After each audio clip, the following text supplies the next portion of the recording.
ফিলিস্তিনের গাজায় ইতিহাসের সবচেয়ে বর্বর ইসরায়েলি আগ্রাসন চলছেই।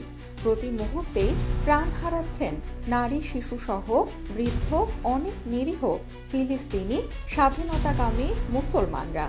তবে এবার স্বস্তির খবর হলো আরও ৩০,০০০ নতুন যোদ্ধা যুক্ত হয়েছে ফিলিস্তিনি স্বাধীনতাকামী সংগঠন হামাসের বহরে। এবার কি তবে শায়েস্তা হবে ইসলাম বিদ্বেষী দখলদার ইহুদি নেতানিয়াহু সরকার?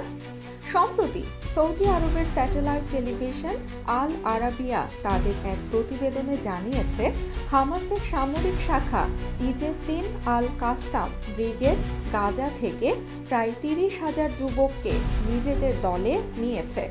এই যুবককে অধিকাংশই আগে গোপন প্রশিক্ষণ শিবিরে প্রশিক্ষণ নিয়েছে বলে জানানো হয়েছে সেই প্রতিবেদনে। এমনকি এসব নতুন যোদ্ধারা গেরিলা যুদ্ধ, রকেট ছোড়া ও বোমা পুঁতে রাখার মতো কার্যকলাপে দীক্ষিত। এই খবরে যেমন কিছুটা স্বস্তি মিলেছে অসহায় ফিলিস্তিনিদের, তেমনি ভীত সন্ত্রস্ত Israeli president Benjamin Netanyahu. Saudi টেলিভিশনটির প্রতিবেদন অনুযায়ী হামাস বর্তমানে ড্রোন ও দূরপাল্লার ক্ষেপণাস্ত্রের ঘাটতিতে ভুগছে।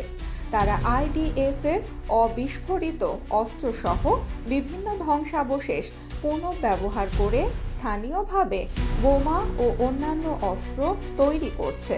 আর তাদের বহরে বর্তমানে এই অতিরিক্ত প্রশিক্ষিত ও দীক্ষিত যোদ্ধারা যুদ্ধ হওয়ায় এখন নতুন করে আবার এসব অস্ত্র তৈরিতেও কোনো সমস্যা হবে না তাদের।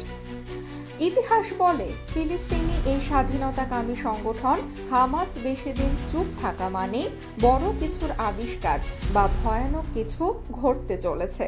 এর প্রমাণ সেই ২০২৩ সালের অক্টোবরেই পাওয়া গিয়েছিল।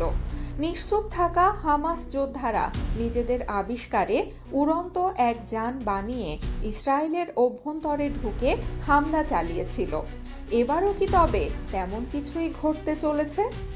নতুন এই ৩০,০০০ হামাস যোদ্ধা ইসরায়েলের জন্য আতঙ্কের কারণ বলে ইতিমধ্যে প্রতিবেদন প্রকাশ করেছে বিশ্বের প্রভাবশালী সব গণমাধ্যমগুলো।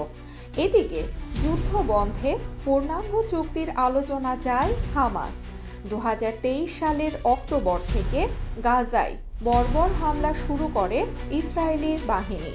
গত ১.৫ বছরে গাজা উপত্যকায় মোট নিহতের সংখ্যা ছাড়িয়েছে ৫১,০০০।